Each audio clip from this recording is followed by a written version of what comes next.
Goal, nation's leading institute. Hello dear students, myself Saurabh Kumar, Chemistry Faculty, Goal Institute. I am going to discuss Organic Chemistry part of AITS Mean Test 6. अगर आप AITS दे रहे हो तो आपके लिए ये video बहुत important है, लेकिन अगर आप फ्रेशर बैच के स्टूडेंट हो, अगर आप अभी अपीयरिंग कैंडिडेट हो और अभी आपका AITS स्टार्ट नहीं हुआ है, फिर भी आपके लिए बहुत इंपॉर्टेंट है वीडियो, क्योंकि इसमें हेलो एल्केन्स हेलो एरिन्स से लिया गया है क्वेश्चन, और halo alkanes hello arenes 12th का पार्ट है, आप जानते हो, तो ये आपको भी देखना चाहिए, ठीक है, अगर आप अपीयरिंग कैंडिडेट हो तो, क्योंकि इसमें बहुत कुछ ऐसा क्वेश्चन आपको दिया हुआ है जो कि डायरेक्ट कुछ एनसीईआरटी से हैं, कुछ न्यू कॉन्सेप्ट एनसीईआरटी के बाहर हैं, जो बहुत कुछ आपको सिखाएगा, ठीक है। तो आते हम लोग स्टार्ट करते हैं। सबसे पहले ऑर्गेनिक केमिस्ट्री का क्वेश्चन जो स्टार्ट हो रहा है 53 नंबर क्वेश्चन से।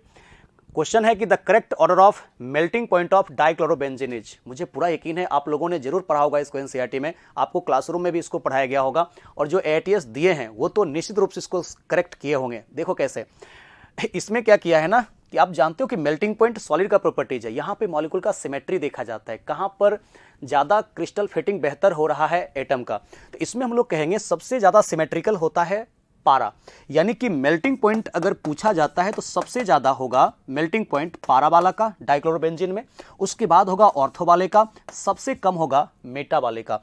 अगर इसमें पूछता मेरे को बॉइलिंग पॉइंट, तो बॉइलिंग पॉइंट ज़्यादा होता है ऑर्थो का, फिर होता है यहां पर पारा का, सबसे कम होता है मेटा का। लेकिन ये मेल्टिंग पॉइंट पूछा जा रहा है, साफ साफ क्वेश्चन में पढ़ के देखो, मेल्टिंग पॉइंट है, यानी आंसर इसका थर्ड हो जाएगा पारा, उसके बाद ऑर्थो, सबसे कम होगा मेल्टिंग पॉइंट मेटा का।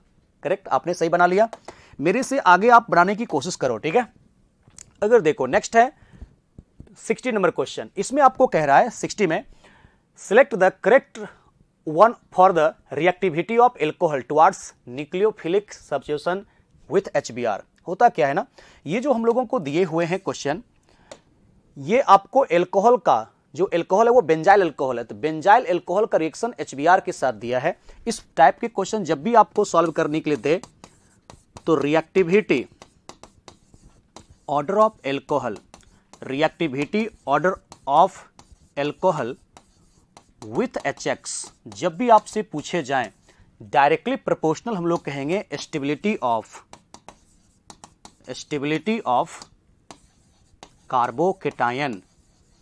कार्बोकेटायन इंटरमीडिएट, ये हम लोगों को देखना होता है बस। ये बेंजाइल अल्कोहल है, जानते हो HBr के साथ SN1 पाथवे होगा, कार्बोकेटायन इंटरमीडिएट यहां पर बनेगा। सब में आपको करने क्या है, सिर्फ सब में OH को हटा करके कार्बोकेटायन इंटरमीडिएट बना लेना है, और इस कार्बोकेटायन इंटरमीडिएट को बनाने के बाद देखना है कि किसका कार्बोकेटायन मोर स्टेबल होगा। तो सब में ये फिनाइल कॉमन है, सब में 3 जो पाई बॉन्ड है रिंग के अंदर वो कॉमन है। डिफरेंस क्या है ना, इसके पारा पे NO2 है, और आप जानते हो, अगर नहीं जानते हो तो सीखो, पारा पे NO2 का -M लगता है, और ये OCH3 है, फर्स्ट एटम पे लोन पेयर है, तो पारा पे OCH3 का +M लगता है, और ब्रोमीन का यानी हेलोजन का -I डोमिनेंट होता है +M के ऊपर, तो -I लगेगा।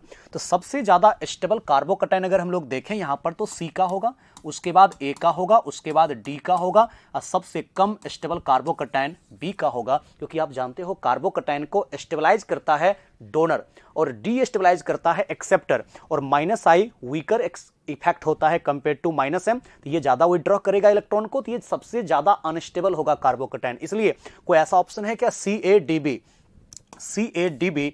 60 का आंसर यहां पर 1 हो जाएगा। उसके बाद चलते हैं नेक्स्ट क्वेश्चन की तरफ। 60 के बाद क्वेश्चन नंबर 64 में आपको क्या कहा जा रहा है कि thionyl chloride are preferred over phosphorus chloride, tri and penta. सही बात है, PCl3 PCl5 के ऊपर प्रेफर इसको हम लोग करते हैं for the preparation of alkyl chloride from alcohol. बिल्कुल करेक्ट है, क्योंकि अगर आप लेते हो एल्काइल, मतलब ये एल्कोहल लेते हो, और इस एल्कोहल का रिएक्शन अगर तुम करते हो स्टूडेंट थायोनिल क्लोराइड मतलब SOCl2 के साथ, तो होता यह है कि इसका जो क्लोरीन है OH को रिप्लेस करता है, और OH को रिप्लेस करके बनाता है सबसे पहले एल्काइल क्लोराइड, RCl का फॉर्मेशन करता है। तो क्या करना, शॉर्टकट तरीका बताता हूं, ये एक क्लोरीन इसके OH को रिप्लेस करेगा, तो एक क्लोरीन इस OH को रिप्लेस करेगा तो बन गया RCl। बचा क्या, एक क्लोरीन और बच रहा है, तो एक क्लोरीन इस H के साथ मिलकर के बना देता है HCl, जो कि गैसियस फॉर्म में होता है, यहां से एस्केप आउट हो जाता है इजीली। उसके बाद बचा S और O, सल्फर और ऑक्सीजन, और एक बचा यहां से ऑक्सीजन, दोनों मिलकर के यहां पे बना देता है SO2 गैस, और SO2 गैस बाहर हो जाता है क्योंकि ये HCl गैस और SO2 गैस एस्केपेबल होता है, आसानी से इजीली एस्केप आउट हो जाता है, जिसके कारण प्योर एल्काइल क्लोराइड हम लोगों को बन जाता है। इसलिए एसर्शन में जो कह रहा है कि thionyl chloride are preferred over phosphorus chloride, यानी कि PCl3 और PCl5 के ऊपर प्रेफर करते हैं, थायोनिल क्लोराइड को बिल्कुल करेक्ट कह रहा है। रीजन कह रहा है thionyl chloride is preferred because in this reaction alkyl halide is formed along with escapable gaseous product SO2 and HCl। बिल्कुल करेक्ट है, ये अपने आप एस्केप आउट हो जाता है। लेकिन अगर आप लेते हो PCl3 तो जानते होंगे कि एक PCl3 total 3 molecule of alcohol के साथ रिएक्शन करते हैं, जिसके कारण 3 मॉलिक्यूल एल्काइल क्लोराइड बनता है, और एक फास्फोरस के साथ 3 OH चला जाता है, इसलिए इसको POH का होल 3 साथ में H3PO3 ऐसा भी लिख सकते हैं ना। तो इसका जो क्लोरीन है जहां OH है वहां आएगा, और इसका जो OH है फास्फोरस के साथ जाते हैं, यानी कि POH का होल 3, या उसी को लिख सकते हैं H3PO3। ये एस्केपेबल नहीं होते हैं। या फिर अगर हम लोग एल्कोहल का रिएक्शन करवा देते हैं स्टूडेंट PCl5 के साथ, तो एक क्लोरीन OH को रिप्लेस करता है, बनता है RCl, और फिर एक क्लोरीन H को रिप्लेस करता है, बनता है HCl, और साथ में यहां पर बच गया एक ऑक्सीजन और बच गया यहां पर PCl3, वो मिल करके बना देता है POCl3। ये सब एस्केपेबल नहीं होता है, जबकि यहां पर ये जो HCl गैसियस फॉर्म है, SO2 गैसियस फॉर्म है, एस्केपेबल होता है, तो अपने आप इजीली वहां से बाहर हो जाता है और प्योर एल्काइल क्लोराइड बनता है उस मेथड से। ठीक है, इसलिए इसका both assertion and reason are true, and reason is the correct explanation of assertion हो जाएगा। तो 64 का आंसर यहां पे थर्ड हो जाना चाहिए। बिल्कुल ओके, नेक्स्ट क्वेश्चन की तरफ हम लोग चलते हैं। 64 के बाद आते हैं 71 की तरफ। बहुत ही स्मार्ट क्वेश्चन है। देखें, इसमें मैक्सिमम बच्चों ने सही किया है, लेकिन कुछ बच्चों ने थोड़ा ध्यान नहीं दिया, और ध्यान नहीं देने के कारण कुछ स्टूडेंट का यहाँ पे गलती हुई है। जो स्टूडेंट मुझसे मिलने आए थे टेस्ट के बाद डाउट में, तो पता चला मुझे कि उन्होंने मेजर बता दिया, जबकि क्वेश्चन में क्या पूछ रहा है, माइनर। तो ध्यान से पढ़ना पड़ता है क्वेश्चन को। पूछा जा रहा है the minor product P is, minor क्या होगा, ध्यान से देखिएगा। तो स्टूडेंट करना क्या है, सबसे पहले यहां पर सोडियम इथॉक्साइड है और इन एल्कोहलिक मीडियम, और जैसा कि आप जानते हो जहां कहीं भी अगर strong base in alcoholic medium होता है, तो जहां कहीं क्वेश्चन में स्ट्रॉन्ग बेस दिया हुआ रहता है, एल्कोहलिक मीडियम में रिएक्शन का पाथवे होता है E2। तो इसके केस में तुम सबसे पहले कहोगे कि रिएक्शन का पाथवे E2 होता है। E2 होता है तो मतलब क्या होगा, मैं अपने तरीके से इसको पहले लिख देता हूं ओपन करके। देखो, इसका मतलब क्या हुआ, यहां एक कार्बन है और इस कार्बन के साथ कितने मिथाइल है, तो बीच में लिख दिया कार्बन, कार्बन के साथ टोटल 3 मिथाइल है। जब भी आपको कुछ समझ में नहीं आता है ना, ऐसे ओपन कर लो। अब फिर उसके साथ एक कार्बन है, और इस कार्बन के साथ ऊपर क्या है, मिथाइल है। फिर इसके साथ नीचे क्या है, इथाइल है, CH2CH3 है। देखो ना, ये है CH2CH3, ऐसे लिख दिया, और उसके साथ है ब्रोमीन। और आप जानते हो कि इसके केस में दिया हुआ है C2H5ONa, यानी सोडियम इथॉक्साइड। जैसे आयनिक बॉन्ड होता है सोडियम ऑक्सीजन के बीच में, ये स्ट्रॉन्ग बेस हो गया ना स्टूडेंट। इसके बाद एल्कोहलिक मीडियम है, हीट करेंगे, E2 पाथवे होगा। मतलब E2 पाथवे का मतलब ये होता है कि जहां से निकल रहा है Br-, ओके, तो ये Br- लिविंग ग्रुप को पिक करेगा Na+। जहां से Br- निकलेगा, उसके जस्ट बगल वाले कार्बन, जो एडजेसेंट कार्बन होगा, वहां से साइमल्टेनियसली H+ निकलना चाहिए। तो H+ एक तो यहां से निकल सकता है स्टूडेंट, यहां से, क्योंकि इस कार्बन से डायरेक्टली अटैच्ड ये कार्बन है, लेकिन इस कार्बन से डायरेक्टली अटैच्ड ऊपर भी कार्बन है, वहां से भी H+ निकल सकता है। लेकिन डायरेक्टली अटैच्ड जो ये कार्बन है, वहां पे कोई H नहीं है, और जब H नहीं है तो जानते हो E2 रिएक्शन में रीअरेंजमेंट नहीं होता है, इसलिए रीअरेंजमेंट करने की जरूरत आपको है नहीं। जहां से Br निकला, उसके बगल वाला मिथाइल से H+ निकलेगा, इथाइल से निकलेगा। मान लो अगर आपने यहां से निकाला तो क्या बनेगा, पहले प्रोडक्ट ये बन जाएगा स्टूडेंट CH3, और ये CH3 अपनी जगह पे रह जाएगा, और ये भी यहां पर रह जाएगा, अब यहां पर ये कार्बन जो है जहां से ब्रोमीन निकला तो ये हो गया, इसके केस में CH3 ऊपर ऐसे ही रह जाएगा। नीचे से H+ निकला तो नीचे H2 था, तो 2 में से 1 निकल गया, 2 में से 1 निकल गया, कितना बच गया 1, तो यहां पर बच गया CH और इसके साथ यहां पर क्या हो गया CH3, एक ऐसा बन सकता है प्रोडक्ट। अब उसके बाद एक ऊपर से निकालते हैं H+, तो ऊपर से H+ निकालते हो तो ये जो तीनों मिथाइल है बीच वाले कार्बन पे ना स्टूडेंट, वो अपनी जगह पे ही रह जाएगा, उसको ऐसे ही रहने दो।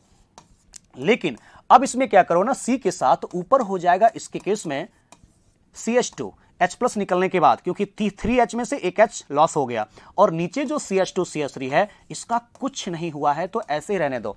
अब आपको देखना पड़ेगा, आप जानते हो इसके केस में लगता है सेट-जेप्स रूल। कौन सा रूल? सेट-जेप्स रूल। तो सेट-जेप्स रूल के मुताबिक होता है more substituted alkene major product. तो इस कार्बन कार्बन डबल बॉन्ड के साथ ऊपर है 1 कार्बन, नीचे 1 कार्बन, इधर 1 कार्बन, 3 कार्बन, अल्फा H हो गया कितना? अल्फा H हो गया 336 और इसमें कार्बन कार्बन डबल बॉन्ड के साथ directly attached 1 carbon 1 carbon 2 carbon है, अल्फा H ओनली 2 है, यानी कि ये जो प्रोडक्ट है इसके केस में स्टूडेंट ये है माइनर और सेट-जेप्स रूल के मुताबिक मोर सब्स्टिट्यूटेड एल्कीन ये हो गया मेजर। अब इसका पूछ क्या रहा है, हमको पूछ रहा है माइनर का आईपीसी नेम क्या होगा, मेजर का नहीं पूछ रहा है, ध्यान दीजिएगा। तो आईपीसी नेम इसका लिखोगे माइनर वाले का तो 1 2 कार्बन कार्बन डबल बॉन्ड को मिलना चाहिए लिस्ट यहां पे लोएस्ट नंबर, तो 1 2 3 और उसके बाद 4, यानी कि इसमें अल्फाबेटिकली नाम लिखोगे तो सबसे पहले तुम लोग लिखोगे 2 इथाइल और 2 इथाइल के बाद तुम लोग लिखोगे 3 3 और फिर इसके केस में तुम लिखोगे डाइमिथाइल। ओके,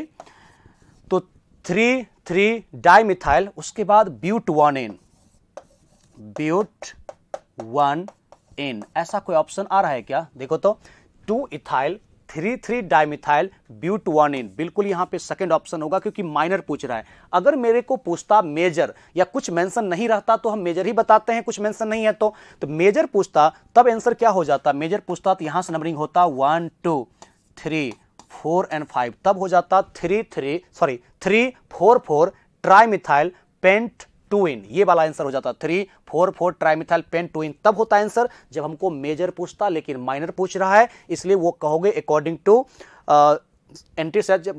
टू सेट-जेप्स रूल होता है मोर सब्स्टिट्यूटेड लेकिन मेजर, तो ये यहां पर हो गया माइनर, उसके मुताबिक 2 इथाइल 3 3 डाइमिथाइल ब्यूट 1N, 71 का आंसर सेकेंड हो जाएंगे। क्लियर है कॉन्सेप्ट? ओके, याद रखना आप लोग कि जहां कहीं भी होता है strong base in alcoholic medium, उसके केस में जो रिएक्शन का पाथवे होता है स्ट्रॉन्ग बेस इन एल्कोहल के प्रेजेंस में E2 पाथवे होता है। E2 का मतलब होता है जहां से लिविंग ग्रुप हेलोजन निकलता है उसके जस्ट बगल वाले कार्बन से H+ साइमल्टेनियसली निकलता है बेस के द्वारा। ठीक है, हो गया। अब इसके केस में देखो बहुत आसान क्वेश्चन है ये, जानते हो कि जब एल्काइल क्लोराइड और एल्काइल फ्लोराइड से हम लोग बनाते हैं एल्काइल क्लोराइड और एल्काइल ब्रोमाइड से बनाते हैं एल्काइल फ्लोराइड, तो उसको हम लोग कहते हैं स्वार्ट्ज रिएक्शन। तो साफ साफ लिखा हुआ है the synthesis of alkyl fluoride. Alkyl fluoride को हम लोग बनाते हैं और बेस्ट एक्कॉम्प्लिश्ड बाय पूछ रहा है प्रेजेंस ऑफ COF2 दे दे, चाहे Hg2F2 दे दे, चाहे SbF3 दे दे, चाहे AgF दे दे, ये सब में आप लोगों को इसको हम लोग कहते हैं स्वार्ट्ज रिएक्शन। ठीक है, तो एल्काइल फ्लोराइड जो बनाते हैं AgF COF2 Hg2F2 या SbF3 के हेल्प से, NCERT के लाइन से ही लिया गया है, इसको हम लोग स्वार्ट्ज रिएक्शन कहते हैं। तो 72 का आंसर भी सेकेंड होगा। अब आते हैं नेक्स्ट क्वेश्चन, हमको कह रहा है 74, select the correct CX bond according to their bond energy. Okay, bond energy यानी बॉन्ड स्ट्रेंथ आपको देखना है। तो सबसे पहले आप लोग जानते हो बॉन्ड लेंथ का ऑर्डर, तो बॉन्ड लेंथ की बातें करें तो टॉप टू बॉटम हम जाते हैं तो साइज बढ़ता है, बॉन्ड लेंथ बढ़ेगा। सबसे ज्यादा बॉन्ड लेंथ होगा CI का, उसके बाद होगा CBr का, उसके बाद होगा CCl का, सबसे कम बॉन्ड लेंथ होगा यहां पर CF, सबसे ज्यादा bond length CI CBr CCl, सबसे कम बॉन्ड लेंथ CF का। लेकिन अगर मेरे को बॉन्ड स्ट्रेंथ या बॉन्ड एनर्जी या बॉन्ड इंथैल्पी पूछा तो ये होता है इनवर्सली प्रोपोर्शनल बॉन्ड लेंथ का। सबसे ज्यादा स्ट्रॉन्गेस्ट बॉन्ड होगा CF, उसके बाद होने वाला है CCl, उसके बाद CBr और सबसे वीकेस्ट बॉन्ड होगा CI। ठीक है, तो bond energy bond strength inversely proportional होता है बॉन्ड लेंथ का। ठीक है, तो सबसे ज्यादा स्ट्रॉन्गेस्ट बॉन्ड होगा CF, फिर से CL CBr, सबसे वीकेस्ट बॉन्ड हो जाएंगे CI। क्लियर है कॉन्सेप्ट? तो यानी कि आंसर आप देख लो CF CCl CBr CI, 74 का भी आंसर इसमें आपको सेकेंड ही हो जाएगा। ये सब डायरेक्ट एनसीईआरटी से लिए गए हैं। आप जब स्टार्टिंग में ही चैप्टर को पढ़ोगे तो एक बॉक्स में डाइपोल मोमेंट का, बॉन्ड लेंथ का, बॉन्ड स्ट्रेंथ का, सबका डेटा दिया हुआ है। तो डेटा को याद नहीं करना है, हमको समझना है क्वेश्चन को, ठीक है। उसके बाद देखो ये क्वेश्चन है 79 नंबर क्वेश्चन में क्या कह रहा है कि सबसे पहले आप लोगों को दिया हुआ है नॉर्मल प्रोपाइल एल्कोहल, 3 कार्बन है, अच्छे से इसको आप लिखो। तो ये आपको दिए हुए हैं नॉर्मल प्रोपाइल एल्कोहल, और इस नॉर्मल प्रोपाइल एल्कोहल का रिएक्शन स्टूडेंट दिया हुआ है PbR3 के साथ। सबसे पहली बात जानते हो कि रिएक्शन का पाथवे PbR3 या PCl3 के साथ SN2 होता है। इसके बाद एक PbR3 टोटल 3 मॉलिक्यूल एल्कोहल के साथ रिएक्शन करता है और इसका ब्रोमीन इसके OH को रिप्लेस करता है। उतना बैलेंस करने की जरूरत है नहीं, आप डायरेक्ट क्या करो ना, OH को रिप्लेस कर दो ब्रोमीन से, और साथ में आप जानते हो H3PO3 वगैरह निकलता है। अब जो बना नॉर्मल प्रोपाइल ब्रोमाइड, उस नॉर्मल प्रोपाइल ब्रोमाइड का रिएक्शन मेरे को करवाना है एल्कोहलिक KOH के साथ। और जैसे कि मैंने आपको पीछे एक क्वेश्चन बता रहा था, तो उसमें आपको बताया था कि जहां कहीं स्ट्रॉन्ग बेस होता है, strong base in alcoholic medium, तो strong base in alcoholic medium में रिएक्शन का पाथवे जो कंपीट करते हैं वो होते हैं E2, ठीक है। और E2 का मतलब क्या हुआ, E2 का मतलब हुआ कि जहां से निकलता है leaving group bromine, chlorine, iodine, उसके बगल में से जस्ट H+ निकल जाएगा साइमल्टेनियसली। तो होगा क्या, इसमें से हो गया CH3 और यहां हो गया CH और डबल बॉन्ड के साथ CH2। अब K+ के साथ Br- निकल गया, KBr बाहर, और ये OH- यहां से एक H+ को निकाल दिया, मतलब वाटर बाहर, ऐसा हो गया। और फर्दर स्टूडेंट इसमें क्या कराना है, देखो ये पहले बन गया X नॉर्मल प्रोपाइल ब्रोमाइड, ये बन गया Y, और इसका रिएक्शन करवाना है HBr के साथ। आप जानते हो कि किसी भी एल्कीन का रिएक्शन या एल्काइन का रिएक्शन HBr HCl HI के साथ जो होते हैं उसके मैकेनिज्म होते हैं इलेक्ट्रोफिलिक एडिशन रिएक्शन। और जब इलेक्ट्रोफिलिक एडिशन रिएक्शन हो रहा है, इसमें लगेगा मार्कोनी-कॉप्स रूल। तो अकॉर्डिंग टू मार्कोनी-कॉप्स रूल, ध्यान देना, according to Markovnikov's rule negative part वहां ऐड होगा जहां H का संख्या कम है, और पॉजिटिव पार्ट वहां ऐड होगा जहां H का संख्या ज्यादा है। इसका मतलब इसके केस में जो प्रोडक्ट यहां पर बनने वाले हैं वो ऐसा बनेंगे CH3 और फिर CH, और इसमें CH3 होगा और इसमें Br होगा। तो according to Markovnikov's rule negative part वहां गया जहां H का संख्या कम है, ये बीच वाले कार्बन पे, अब पॉजिटिव पार्ट वहां गया जहां H का संख्या ज्यादा है, हो गया। अब इसके बाद इसमें तो सिंपली आपको रिएक्शन करवाना है किसके साथ, अमोनिया के साथ। तो अमोनिया के साथ रिएक्शन जब करवाओगे, ये न्यूक्लियोफाइल है ना, तो न्यूक्लियोफिलिक सब्स्टिट्यूशन रिएक्शन होगा, तो क्या कर दो ना, यही न्यूक्लियोफाइल यहां अटैक करेगा, अब Br- को बाहर करेगा। तो आप इसको डायरेक्ट बना सकते हो कि अमोनिया जब अटैक करेगा तो इसके केस में अब बैलेंस करोगे तो ये अमोनिया का NH2 आ जाएगा और इसका एक H+, इसका Br- डायरेक्ट यहां से बाहर कर दो क्या, HBr। तो डायरेक्ट यहां से बन जाएगा प्रोडक्ट, इसको हम लोग कहेंगे आइसोप्रोपाइल एमीन, आइसोप्रोपाइल एमीन इसको हम लोग कह सकते हैं, या फिर इसको कह सकते हैं प्रोपेन 2 एमाइन। ऐसा कोई ऑप्शन है क्या, प्रोपेन 2 एमाइन बिल्कुल है। 79 का आंसर भी सेकेंड ही होने वाला है, ठीक है। आसान है क्वेश्चन, सीक्वेंस में बस आपको चलते रहना है। जो क्वेश्चन का डिमांड है उस क्वेश्चन की डिमांड को फुलफिल करते हुए चले जाओ, आसानी से बन जाएगा कि पहले PbR3 के साथ SN2 होता है और OH को रिप्लेस करता है ब्रोमीन, एल्कोहलिक KOH के साथ E2 होता है, जहां से ब्रोमीन निकलेगा बगल से H निकलेगा, HBr के साथ इलेक्ट्रोफिलिक एडिशन रिएक्शन होता है, वहां पर मार्कोनी-कॉप्स लगा करके बना दो, फिर फर्दर अमोनिया के साथ इसका न्यूक्लियोफिलिक सब्स्टिट्यूशन करा दो, तो इसका अमोनिया का NH2 यहां अटैक करेगा, अब Br- H+ के साथ बाहर हो जाएगा, बात खत्म। 79 के बाद आते हैं 82। ये क्वेश्चन भी बहुत आसान है लेकिन इंपॉर्टेंट है आपके लिए, ठीक है। क्या कह रहे हैं, सबसे पहले Br2 के साथ reaction in the presence of FeBr3। जानते हो स्टूडेंट क्या होता है, इसमें होता है सबसे पहले इलेक्ट्रोफिलिक सब्स्टिट्यूशन रिएक्शन, यानी कि ESR मैकेनिज्म होता है। तो जब भी कभी बेंजीन का रिएक्शन Br2 के साथ दिए हुए रहते हैं in the presence of FeBr3, mechanism का नाम तुम लोग कहोगे ESR होता है। उसके बाद इलेक्ट्रोफाइल का जो काम करता है इसमें Br+ करता है, ठीक है।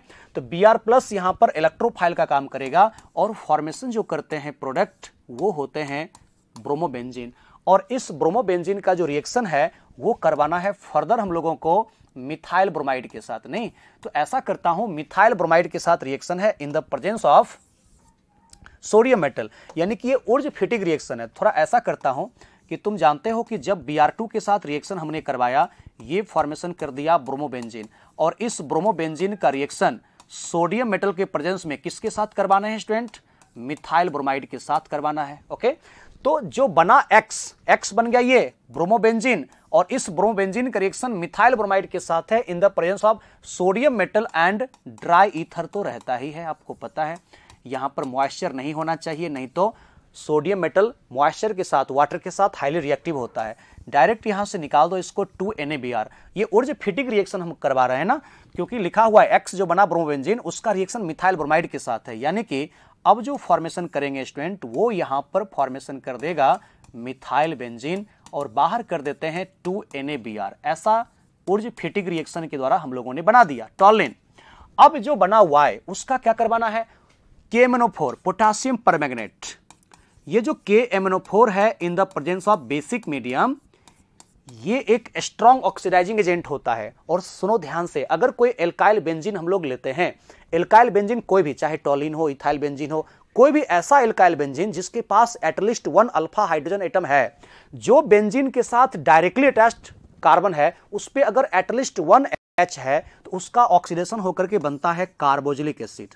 क्या बनेगा, सबसे पहले बनेगा बेंजोइक एसिड बन जाएगा। यहां पर ये CH3 कन्वर्ट हो जाता है कार्बोक्सिलिक एसिड में, मतलब बेंजोइक एसिड बनेगा। लेकिन आप देख सकते हो मीडियम कैसा है, बेसिक, तो बेसिक मीडियम में प्योर कार्बोक्सिलिक एसिड नहीं बनेगा, वो बनेगा सॉल्ट ऑफ कार्बोक्सिलिक एसिड। इसलिए उस सॉल्ट ऑफ कार्बोक्सिलिक एसिड को न्यूट्रलाइज करने के लिए क्या किया है, एसिडिफिकेशन किया है। लास्ट में एसिडिफिकेशन करेंगे तो यहां पर जो बेसिक मीडियम है, इसलिए बेसिक मीडियम में जब आपको KMnO4 दिया हुआ है तो प्योर एसिड नहीं मिलेगा, सॉल्ट मिलेगा। तो एसिडिफिकेशन करेंगे तो O- के ऊपर H+ जाएगा, और H+ जब यहां पर जाएंगे तो ये जो फॉर्मेशन करेगा स्टूडेंट वो हो जाएगा बेंजोइक एसिड। ऐसा कोई ऑप्शन है क्या, बिल्कुल 82 का आंसर भी जो होगा वो सेकेंड ही होने वाला है। इस तरीके से आप सीक्वेंस में जा सकते हो, पहले ESR हो गया, फिर इसके केस में ऊर्जा फिटिक रिएक्शन हो गया, उसके बाद जो टॉलिन बना उस टॉलिन का पोटासियम परमैंगनेट एक स्ट्रॉन्ग ऑक्सीडाइजिंग एजेंट है in the presence of basic medium. तो कोई भी एल्काइल बेंजीन होता है जहां पे एटलीस्ट 1 अल्फा H होता है तो इसके केस में आपको ऑक्सीडाइज करके बनता है कार्बोक्सिलिक एसिड, लेकिन बेसिक मीडियम है तो सॉल्ट बनेगा और उसका एसिडिफिकेशन कर देते हैं तो आंसर हो जाता है बेंजोइक एसिड। ओके, अब देखो नेक्स्ट क्वेश्चन आते हैं 82 के बाद 87। ये तो आसान क्वेश्चन है, डायरेक्ट एनसीईआरटी में जो हम लोगों को इंट्रोडक्शन जहां पे दिया हुआ है चैप्टर का वहीं पे है ये सब।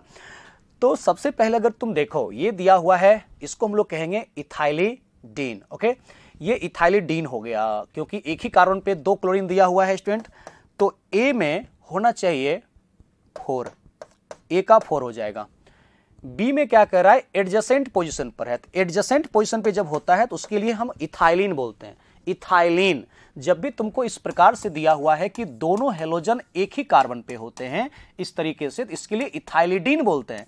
और जब विशनल दिया हुआ है अगल बगल पोजीशन पे, एडजेसेंट पोजीशन पे, इसके लिए हम लोग इथाइलिन बोलते हैं।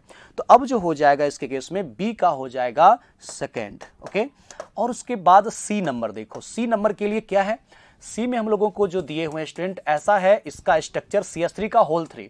तो CH3 का होल 3 कहने का मतलब हुआ बीच वाले कार्बन पे 3 मिथाइल है और लास्ट वाले कार्बन पे क्या है, एक है CH2। CH2 के बाद इसमें हो गया Br। इसको हम लोग क्या कहते हैं, नियोपेंटाइल कहते हैं। डायरेक्ट ये लिया गया है एनसीईआरटी के क्वेश्चन है बॉक्स में जो दिया हुआ है वहां से, इसको नियोपेंटाइल, अब ब्रोमीन ऐड कर दिया तो ब्रोमाइड कहेंगे, तो ये हो गया नियोपेंटाइल ब्रोमाइड, जो दिया हुआ है वही है। तो जानते हो ना पैरेंट चेन के जब सेकेंड लास्ट कार्बन पे 2 मिथाइल होता है तो नियो हम लोग टर्म इस्तेमाल करते हैं नियोपेंटाइल। तो इसके केस में सेकेंड लास्ट पे 2 मिथाइल है, टोटल 5 कार्बन है, 1 2 3 4 5, तो नियोपेंटाइल ब्रोमीन है तो नियोपेंटाइल ब्रोमाइड कहेंगे। सी का आंसर हो गया थर्ड। आते हैं डी नंबर, तो डी नंबर में CH2Cl है। अब CH2Cl को हम लोग मिथाइलिन बोलते हैं, ध्यान रखना, यहां पर मिथाइलिडीन नहीं बोलते हैं, इसको मिथाइलिन ही बोलते हैं। एक CH2 को बोलते हैं मिथाइलिन, ध्यान रखना। तो ये डी का आंसर जो हो जाएगा 1। ऐसा कोई मैच कर रहा है, मैच करो तो 87 का ए का 4, उसके बाद हो गया बी का 2, सी का 3, डी का 1, यानी कि इसका भी 4 आंसर हो जाएगा। ठीक है, 87 का ये डायरेक्ट आप लोग बना सकते हो।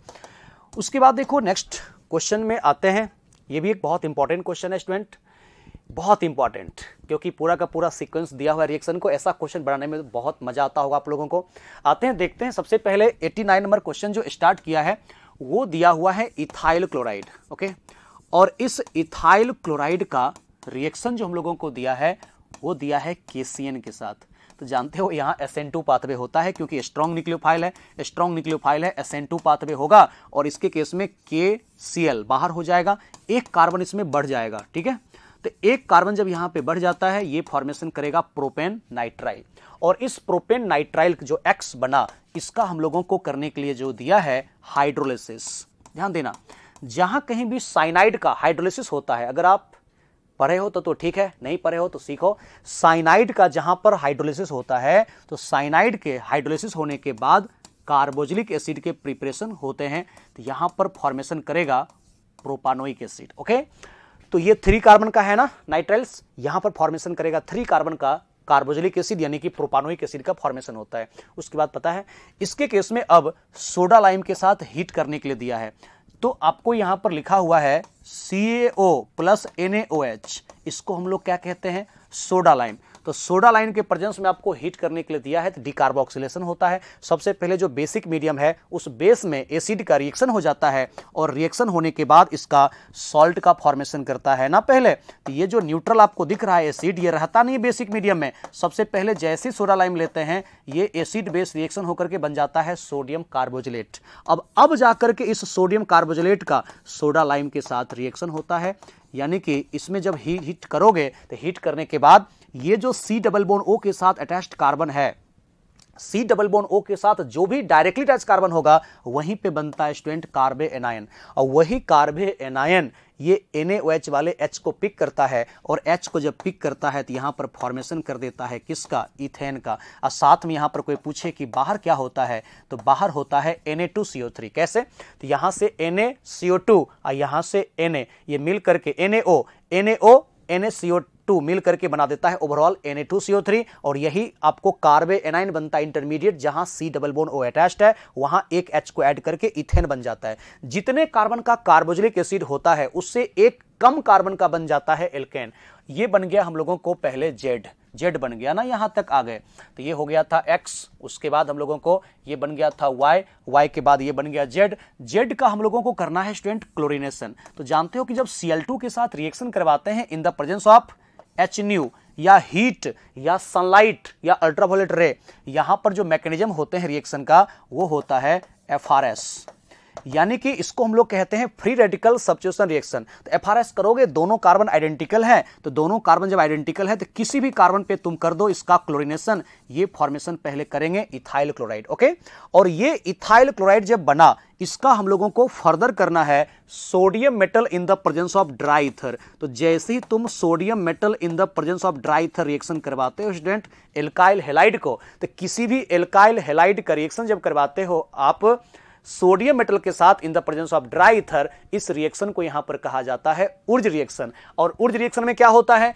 जो भी यहां पर फॉर्मेशन किए हैं स्टूडेंट इथाइल क्लोराइड, उस इथाइल क्लोराइड के सामने इस तरीके से सोडियम लिख दो, 2 सोडियम, और इसके साथ एक और रख दो Cl CH2 and CH3, और इसमें से बाहर कर दो तुम 2NaCl, और 2NaCl बाहर करने के बाद जो बचता है उसको आपस में कंबाइंड कर दो, यही तो फॉर्मेशन करेगा नॉर्मल ब्यूटेन, और बाहर कर देगा 2NaCl। तो देख सकते हो इस तरीके से जो फॉर्मेशन करेगा प्रोडक्ट, जितने कार्बन का ये आपको दिया हुआ है एल्काइल हैलाइड उससे दुगुना हो जाएगा ना, यानी कि सिमेट्रिकल एल्केन का फॉर्मेशन कर देता है। तो सिमेट्रिकल एल्केन का फॉर्मेशन करोगे, इसका आंसर में देखो नॉर्मल ब्यूटेन कोई है क्या, 89 का आंसर यहां पर जो आपको आ जाएगा वो सेकेंड आ जाएगा। क्लियर है, यहां तक समझ में आ रहा है आप लोगों को। पहले आपको KCN के साथ रिएक्शन SN2 पाथवे से करा करके बना दिया प्रोपेन नाइट्राइल, हाइड्रोलिसिस करते हैं कार्बोक्सिलिक एसिड, ये सोडा लाइम है, CaO प्लस NaOH के मिक्सचर को कहते हैं सोडा लाइम। और सोडा लाइम के साथ जब कार्बोक्सिलिक एसिड को हम लोग हीट करते हैं तो डिकार्बोक्सिलेशन होकर के जितने कार्बन का कार्बोक्सिलिक एसिड है उससे एक कम कार्बन का बन जाता है हम लोगों को क्या, एल्केन। और जो एल्केन बना उसका हम लोगों को फिर क्लोरीनेशन करना है, तो एल्काइल क्लोराइड बना 2 कार्बन का, और फिर sodium metal in the presence of dry ether reaction करवाएंगे, इथाइल क्लोराइड से ब्यूटेन बन जाएगा, इसको हम लोग कहते हैं उर्ज रिएक्शन। यहां तक तो कोई दिक्कत नहीं है। आते हैं देखते हैं नेक्स्ट क्वेश्चन क्या दिया हुआ है। 89 के बाद नेक्स्ट क्वेश्चन है 90। ये तो बहुत ही ज्यादा आसान है, याद रखना पड़ेगा डायरेक्ट, कि हम लोग जानते हैं कि जब क्लोरोबेंजीन को ऐसा करते हैं स्टूडेंट कि क्लोरोबेंजीन को अगर हम लोग NaOH के साथ रिएक्शन करवाते हैं तो जल्दी रिएक्शन होता नहीं है, बहुत हाई टेम्परेचर पे हीट करना पड़ेगा, 623 केल्विन और 300 एटमॉस्फेरिक प्रेशर लेना पड़ेगा। तो क्या होता है, यहां पर होता है न्यूक्लियोफिलिक एरोमेटिक सब्स्टिट्यूशन रिएक्शन। यही OH- इतना हाई टेम्परेचर हाई प्रेशर पे इस क्लोरीन को रिप्लेस करता है। तो क्लोरीन को रिप्लेस करेगा तो आप तो खुश हो जाओगे कि फिनॉल बन गया, तो फिर ये H+ देने की क्या जरूरत है? नहीं। देखो स्टूडेंट, ये NaOH क्या है? NaOH न्यूक्लियोफाइल भी है, जानते हो। और जितने भी स्ट्रॉन्ग न्यूक्लियोफाइल होता है वो स्ट्रॉन्ग बेस का भी काम करता है। तो जो यहां NaOH पहले काम कर रहा है न्यूक्लियोफाइल का, और न्यूक्लियोफाइल का जो काम कर रहा है वही अगले स्टेप में बेस का काम करने लगेगा। तो आपको प्योर फिनॉल नहीं मिलने देगा। यहां पे बनाना है हमको प्योर फिनॉल, तो यहां पर सॉल्ट में कन्वर्ट हो जाता है पहले, क्योंकि NaOH जो यहां पे लिया है ऐसा नहीं है कि पूरी तरह से खत्म हो जाएगा,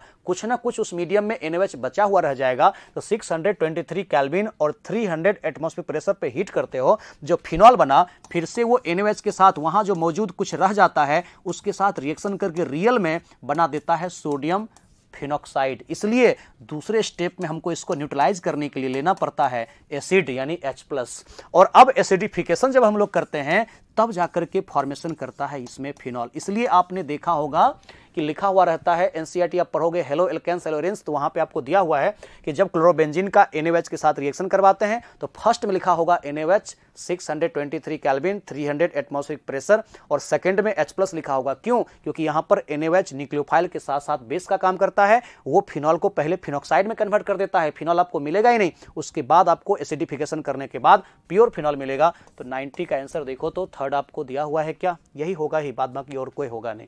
ओके, क्योंकि फिनॉल बनाना है। उसके बाद आते हैं 90 नंबर क्वेश्चन के बाद कह रहा है 92 ए हाइड्रोकार्बन C5H10। ये भी आपको एक्सरसाइज जो NCERT का है हेलो एल्केन्स एलोरेंस वहां से लिया गया है। A hydrocarbon C5H10 does not react with chlorine in dark में रिएक्शन नहीं हो रहा है, but gives a single monochloro compound C5H9Cl in bright sunlight के प्रेजेंस में। जैसे कह रहा है कि क्लोरीनेशन करना है, मतलब FRS करना है, फ्री रेडिकल सब्स्टिट्यूशन रिएक्शन करना है। और जैसा कि आप जानते हो यहां तो पाई बॉन्ड है, तो क्लोरीन के साथ रिएक्शन डार्क में भी हो सकता है, इलेक्ट्रोफिलिक एडिशन हो ही सकता है। यहां पर भी पाई बॉन्ड है, 4 में भी पाई बॉन्ड है, तो जहां पे पाई बॉन्ड है एटलीस्ट 1 वहां तो डार्क में भी रिएक्शन हो सकता है, क्योंकि वहां इलेक्ट्रोफिलिक एडिशन तो हो ही जाता है। लेकिन कह रहा है कि डार्क में रिएक्शन नहीं होना चाहिए, कहां होना चाहिए? सनलाइट में। तो सनलाइट में होता है FRS, वो एक ही ऑप्शन मैच कर रहा है थर्ड, क्योंकि ये साइक्लोपेंटेन है, और साइक्लोपेंटेन में तुम देख सकते हो ये C5H10 है, और इसके केस में जब क्लोरीनेशन हम लोग कराते हैं स्टूडेंट सनलाइट के प्रेजेंस में, तो तुमको पता होना चाहिए कि सनलाइट के प्रेजेंस में मैकेनिज्म होता है FRS। और जब FRS होगा सारे के सारे कार्बन आइडेंटिकल है, सभी कार्बन आइडेंटिकल है, किसी भी कार्बन पे कर सकते हो क्लोरीनेशन, एक H का लॉस हो जाएगा, तो C5H10 में एक H लॉस हो जाएगा, तभी वहां एक क्लोरीन आया है, तो C5H9Cl बन जाएगा। बाद बाकी कह रहा है कि रिएक्शन डार्क में, कह रहा है does not react with chlorine dark, तो ये सब रिएक्शन कर सकता है क्योंकि पाई बॉन्ड है, इलेक्ट्रोफिलिक एडिशन कर सकता है डार्क में भी। सनलाइट में वही रिएक्शन कर सकता है जहां पर कि आपको सैचुरेटेड दिया हुआ है, जहां पे पाई बॉन्ड नहीं दिया हुआ है, तो वो होगा सनलाइट के प्रेजेंस में सिर्फ रिएक्शन थर्ड हो जाएगा इसका आंसर। ओके, 92 का आंसर थर्ड हो जाएगा।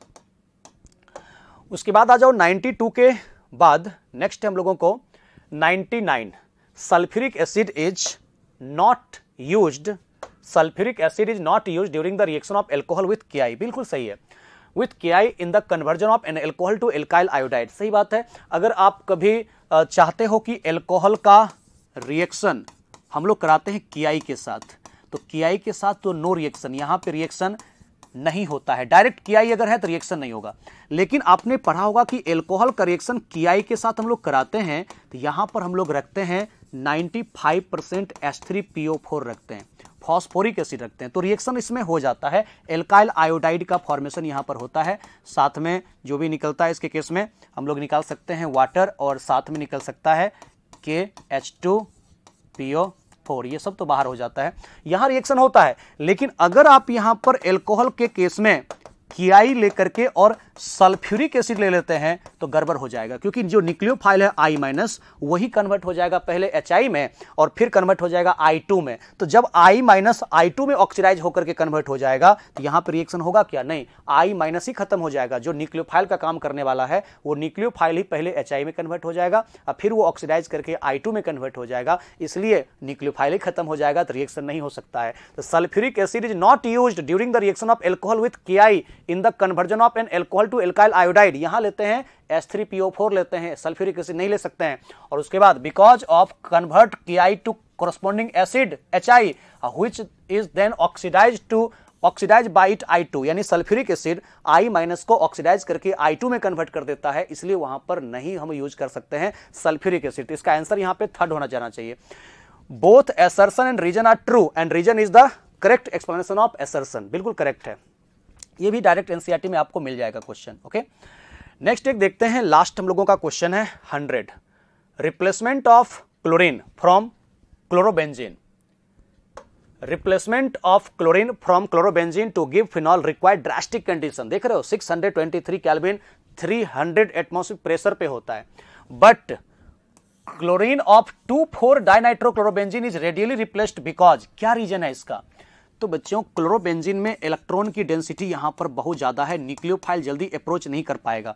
लेकिन होता यह है कि अगर तुम इसके केस में ले लेते हो क्लोरीन के रिस्पेक्ट में 2N4 पे NO2, तो क्या होगा, जहां क्लोरीन है उसके रिस्पेक्ट में ये NO2 उसी पोजीशन पे कौन सा इफेक्ट लगाएगा, -m। ये भी कौन सा लगाएगा, -m। इसके पास इलेक्ट्रॉन डेंसिटी घटता है, जिसके कारण न्यूक्लियोफाइल आसानी से आ सकता है। तो देखो क्या कह रहा है, NO2 makes the electron rich ring at ortho and पारा। ये तो गलत है, क्योंकि NO2 ऑर्थो एंड पारा से इलेक्ट्रॉन को खींचता है, वो रिच नहीं बना सकता है, डिफिशिएंट बनाता है। NO2 withdraw electron at meta position, गलत, मेटा पे नहीं विड्रॉ करता है, ये विड्रॉ करता है ऑर्थो एंड पारा पोजीशन से। ठीक है, तो ये जो सेकंड ऑप्शन कह रहा है कि NO2 withdraw electron at meta position, ये भी गलत है। उसके बाद NO2 donates electron at meta position, ये तो डोनर है ही नहीं, ये एक्सेप्टर होता है, इसलिए ये भी गलत है। लास्ट कह रहा है कि NO2 withdraw electron at ortho and para position, बिल्कुल करेक्ट है, क्योंकि इसके रिस्पेक्ट में ये जहां क्लोरीन है वो ऑर्थो पोजीशन है और इसके रिस्पेक्ट में जहां क्लोरीन है वो पारा पोजीशन है, इसलिए वहां पे ये -m इफेक्ट लगाएगा, जिसके कारण इलेक्ट्रॉन की वहां डिफिशियंसी होती है। और इसके केस में जो कार्बे एनाइन इंटरमीडिएट भी बनेगा वो भी ज्यादा स्टेबलाइज होता है अगर ऑर्थो पारा पे नाइट्रो होता है तब, इसलिए रेट ऑफ रिएक्शन को बढ़ा देता है, इसलिए 100 नंबर का आंसर यहां पर जो होगा 4 होगा। ठीक है, तो ये पूरे के पूरे क्वेश्चन हम लोगों ने डिस्कस कर लिया था। उम्मीद करता हूं आपको बहुत अच्छे समझ में आया होगा, आप एंजॉय किए होंगे इसको, और अच्छे से आप इसको और 1-2 बार रिवीजन करिएगा, जितना भी एनसीईआरटी में दिया हुआ है, खास करके क्वेश्चन इन टेक्स्ट वाला और एक्सरसाइज वाला, एग्जाम्पल वाला, उसको देखोगे। अब बॉक्स में जहां पे जो डेटा दिया है उसको थोड़ा सा एक बार रिवीजन करने की कोशिश करोगे। Okay, thank you.